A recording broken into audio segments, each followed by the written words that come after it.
GMOs are found in most of our foods nowadays, and most people don't even know that GMO stands for genetically modified organisms. And Britannica.com defines GMOs as an organism whose DNA has been modified in the laboratory to favor the expression of desired physiological traits or the production of desired biological traits. Now, the FDA requires all GMO products to be labeled that way, and everyone views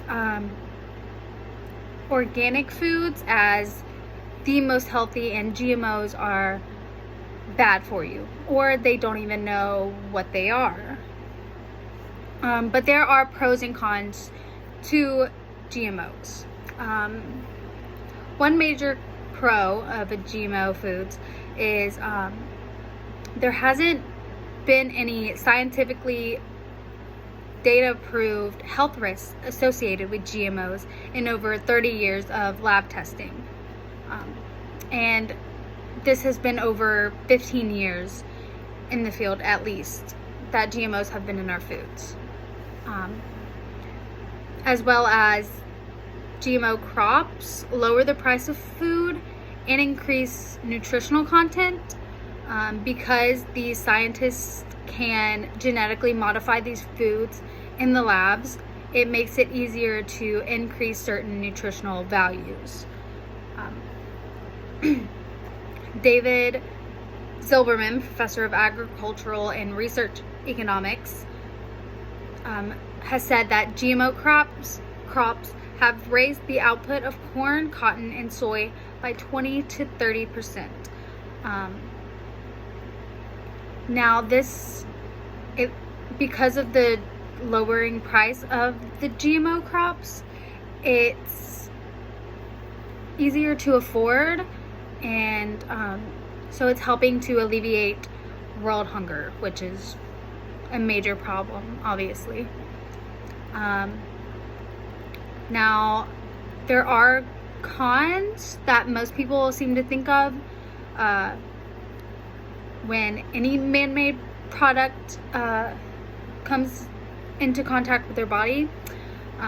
For example, scientists still don't know what the long-term effects are because GMO foods are relatively new.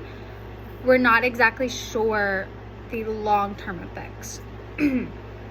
The use of GMOs eventually requires stronger pesticides and herbicides to be used in food production in order to get rid of the insects that destroy crops. And because of that, we're taking in these chemicals that are essentially bad for our bodies, but in minuscule amounts. So we're not totally sure of the long-term effects. An article in Food Science and Human Welfare stated that the 3 major health risks potentially associated with GMO foods are toxicity, allergies, and genetic hazards.